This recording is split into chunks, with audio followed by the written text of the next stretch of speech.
it's a relationship that hasn't exactly been a warm one between Donald Trump and our U.S. intelligence agencies. Here's his reaction almost a full year ago now, after the CIA and other intelligence agencies concluded the Russian government had interfered in our election. I think it's ridiculous. I think it's just another excuse. I don't believe it. I don't know why. And I think it's just, they talked about all sorts of things. Every week it's another excuse. His transition team released a statement around the same time saying, quote, these are the same people that said Saddam Hussein had weapons of mass destruction. So fast forward to today, and we're having basically the exact same conversation, with Trump in one breath saying this about Vladimir Putin. I believe that he feels that he and Russia did not meddle in the election. And in the next breath, he goes on to say this. As to whether I believe it or not, I'm with our agencies, especially as currently constituted with their leadership. Did you catch that? As currently constituted, meaning not the guys who worked intelligence before.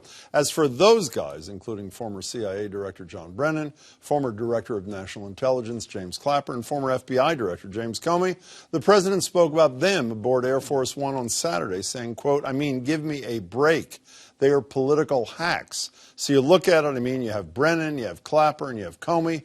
Comey is proven now to be a liar, and he is proven now to be a leaker. So you look at that, and you have President Putin very strongly, vehemently says he had nothing to do with it. Sounds like Putin's word carries a little more weight, at least on some days, with the president than others. Joining me to talk all about this are two former CIA operatives, Boston University professor of international relations, John Woodward. John, thanks so much for being here. And Glenn Carle, author of The Interrogator. Glenn, it's great to see you, too. As former members of the intelligence community, do you have any doubt, either of you, that the Russians meddled in the election? Either of you? Zero. Okay, so why does the president doubt it? Well, it's pretty easy to interpret what Donald Trump says because he says the same thing over and over, whatever the subject is, which is he will say something expedient for a given second that he thinks helps him. The truth is irrelevant to his statements. Do you think that's what's behind him, his occasional embrace of Putin and criticism of the intelligence community here?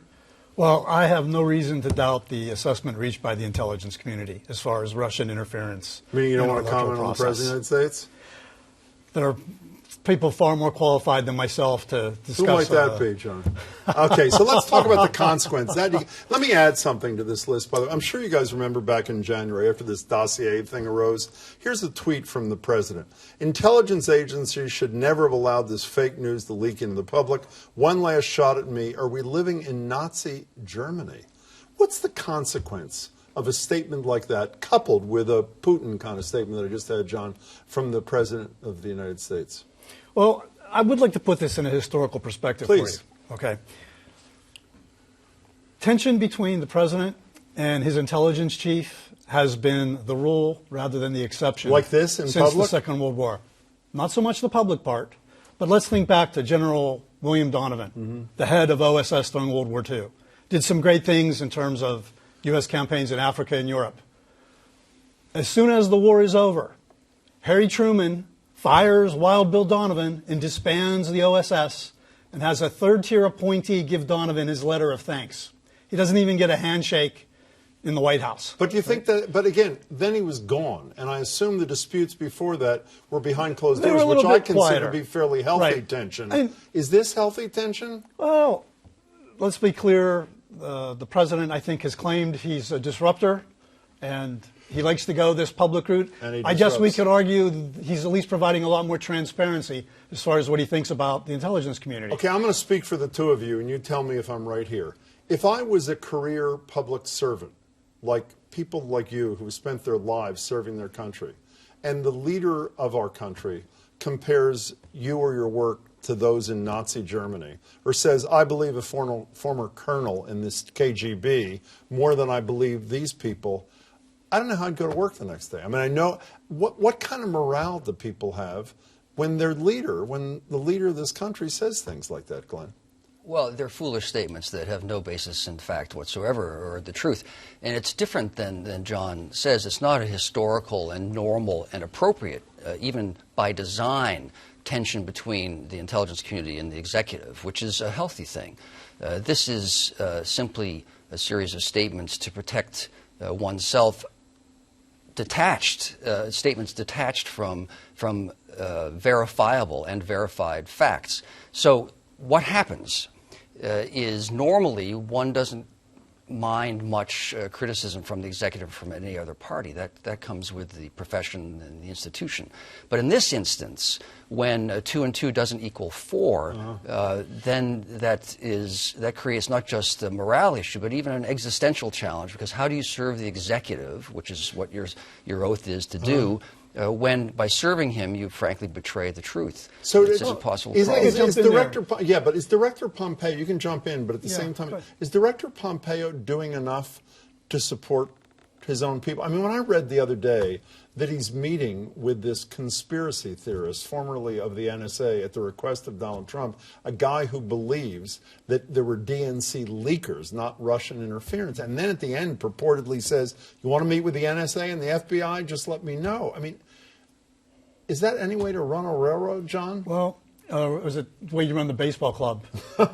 I guess the Red Sox have made some changes. I have a feeling, and I don't know Mike Pompeo, but I suspect he has many meetings on his schedule that he really doesn't want to take, but he does them anyhow. Getting to the morale point. But isn't that that's a political meeting, I would argue, at least from what I know. That's not an intelligence value meeting that he chooses not. Well, it probably didn't generate from his intelligence community staff suggesting. Your other point was what? The other point was, I think when you work in the intelligence community as a professional, you're used to the fact that you don't get many smiley faces, whether you get criticized by the president, you get criticized by the media, et cetera. I think most officers drive on with their work. I hope that's true. You know, one other thing about Pompeo, again, I read a story the other day that he is saying, and I assume he's upset because leaders like Brennan and others are being critical, you have an obligation, I'm paraphrasing, to stay silent long after you leave. My understanding, and correct me if I'm wrong, is you guys have to clear your public comments anyway through the CIA before anything can go public. So what is he addressing? I want to hear what you have to say, as long as you're not disclosing secrets. What is he? We only have a minute left. Yeah, this is clearly an effort on the part of Pompeo, who is fundamentally a political operative for the Trump administration, or Trumpism, not neocons, the alt-right, almost okay, whoever.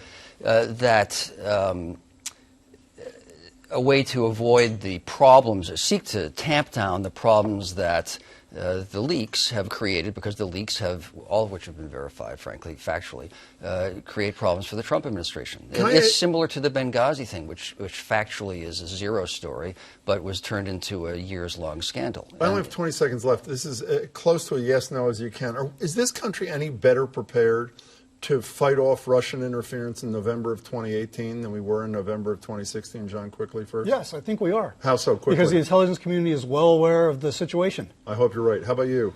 I think the institutions are, but I think that the executive branch certainly puts roadblocks in the way. Well, in that way, John, it's a pleasure to see you. Thanks so much for your time. Thank you very It's much. great to see you again. Gentlemen, thank you. I really appreciate it.